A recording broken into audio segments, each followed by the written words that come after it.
नमस्कार दोस्तों, एक बार स्वागत है फिर से आप सभी का इस चैनल में। इस वीडियो में हम वट सावित्री व्रत कथा के बारे में जानेंगे। तो सबसे पहले जानते हैं कि सावित्री कौन थी। मद्र देश के एक राजा थे जिनका नाम अश्वपति था। भद्र देश के राजा अश्वपति की कोई संतान नहीं थी। उन्होंने संतान की प्राप्ति के लिए मंत्रोच्चारण के साथ प्रतिदिन 1,00,000 आहुतियाँ दीं। 18 वर्षों तक यह क्रम जारी रहा और उन्होंने कठोर तपस्या की। इसके बाद सावित्री देवी ने प्रकट होकर वर दिया, राजन तुझे एक तेजस्वी कन्या पैदा होगी। सावित्री देवी की कृपा से जन्म लेने के कारण कन्या का नाम सावित्री रखा गया। कन्या बड़ी होकर बेहद रूपवान हुई। योग्य वर न मिलने की वजह से सावित्री के पिता दुखी थे। उन्होंने कन्या को स्वयंवर तलाशने के लिए भेजा। सावित्री तपोवन में भटकने लगी। वहाँ साल्व देश के राजा द्युम्नसेन रहते थे। क्योंकि उनका राज्य किसी ने छीन लिया था, उनके पुत्र सत्यवान को देखकर सावित्री ने पति के रूप में उनका वरण किया।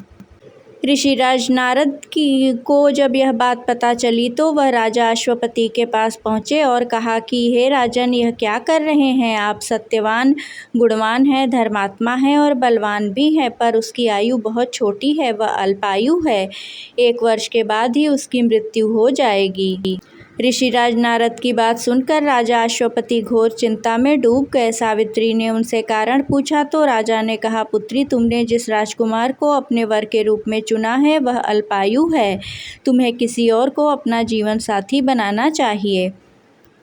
इस पर सावित्री ने कहा, पिताजी, आर्य कन्याएं अपने पति का एक बार ही वरण करती हैं, राजा एक बार ही आज्ञा देता है और पंडित एक बार ही प्रतिज्ञा करते हैं और कन्यादान भी एक ही बार किया जाता है। सावित्री हठ करने लगी और बोली, मैं सत्यवान से ही विवाह करूंगी। राजा अश्वपति ने सावित्री का विवाह सत्यवान से कर दिया। सावित्री अपने पति और सास ससुर के साथ अपने ससुराल पहुंची और वहां पहुंचते ही सास ससुर की सेवा करने लगी। समय बीतता चला गया। नारद मुनि ने सावित्री को पहले ही सत्यवान की मृत्यु के दिन के बारे में बता दिया था।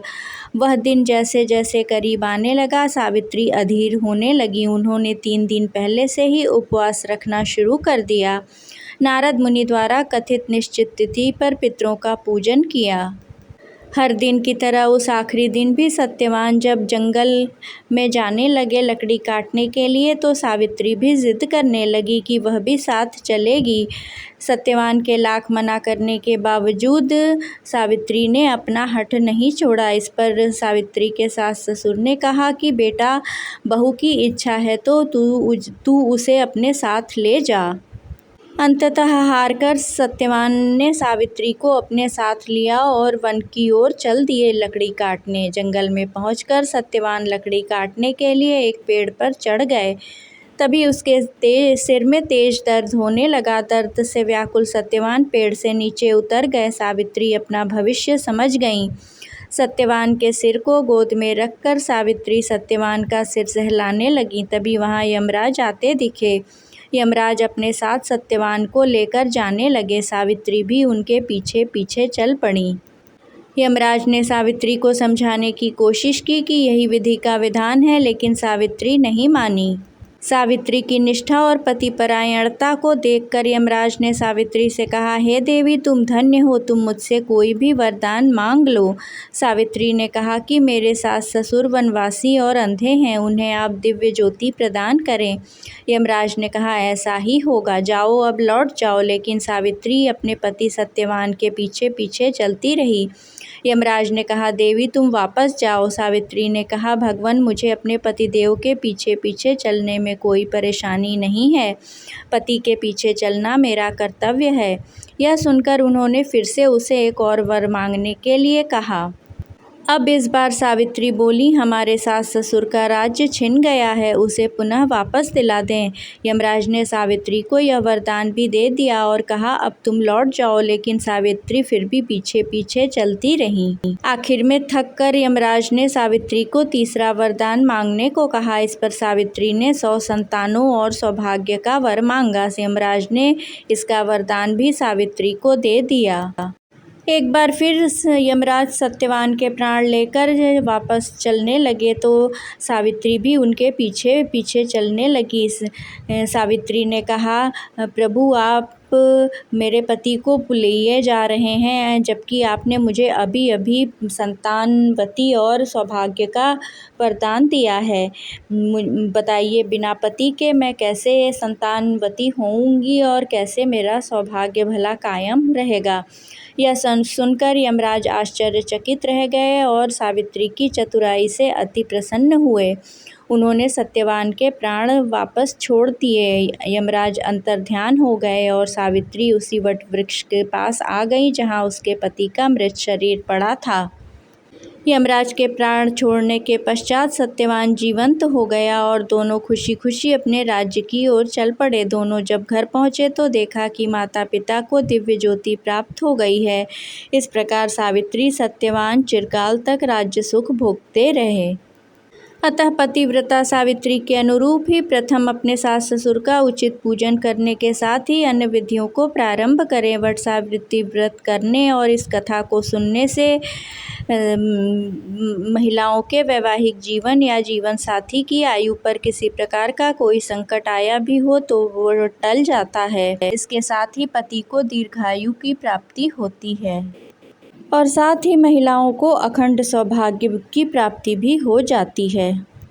सावित्री और सत्यवान की कथा सबसे पहले महाभारत के वन पर्व में मिलती है, जब युधिष्ठिर मार्कंडेय ऋषि से पूछते हैं कि क्या कभी कोई और स्त्री थी जिसने द्रौपदी जितना भक्ति प्रदर्शित किया था। इस पर मार्कंडेय ऋषि ने सावित्री और सत्यवान की कथा युधिष्ठिर को सुनाई। पुराणों में यह स्पष्ट किया गया है कि वट में ब्रह्मा, विष्णु और महेश तीनों का वास है। वट वृक्ष ज्ञान व निर्माण का प्रतीक है। धार्मिक मान्यता है कि वट वृक्ष की पूजा लंबी आयु, सुख समृद्धि और अखंड सौभाग्य देने के साथ ही हर तरह के कलह और संताप को मिटाने वाली होती है। वट सावित्री व्रत की पूजन सामग्री में सावित्री सत्यवान की मूर्तियाँ, धूप दीप, घी, बांस का पंखा, लाल कलावा, सुहाग का सामान, कच्चा सूत, भिगोया चना, बरगद का फल, जल से भरा कलश, नारियल आदि शामिल करना चाहिए। इस दिन प्रातःकाल घर की सफाई कर नित्य कर्म से निवृत्त होकर स्नान करें। इसके बाद पवित्र जल का पूरे घर में छिड़काव करें। इसके पश्चात पूजन सामग्री लेकर वट वृक्ष के नीचे जाएं और सत्यवान तथा सावित्री की मूर्तियों की स्थापना करें। जल से वट वृक्ष को सींचकर उसके तने के चारों ओर कच्चा धागा लपेटकर 3 बार परिक्रमा करें। इसके पश्चात वट सावित्री की कथा सुनें। पूजा समाप्ति पर ब्राह्मणों को वस्त्र तथा फल आदि वस्तुएं बांस के पात्र में रखकर दान करें। धार्मिक मान्यता के अनुसार वट वृक्ष या बरगद के पेड़ के तने में भगवान विष्णु, जड़ में ब्रह्मा और शाखाओं में शिव का वास होता है। वट वृक्ष को त्रिमूर्ति का प्रतीक माना गया है। विशाल एवं दीर्घजीवी होने के कारण वट वृक्ष की पूजा लंबी आयु की कामना के लिए की जाती है। इस प्रकार वट सावित्री व्रत करने से महिलाओं को अक्षय सौभाग्य एवं पति की दीर्घायु की प्राप्ति होती है। साथ ही महिलाएं अखंड सौभाग्य को भी प्राप्त करती हैं। इस प्रकार वट सावित्री व्रत महिलाओं को अखंड सुख, सौभाग्य, ऐश्वर्य प्रदान करने वाला व्रत पर्व होता है। वीडियो पसंद आया हो तो कृपया चैनल को लाइक, शेयर और सब्सक्राइब अवश्य करें। ओम विष्णवे नमः।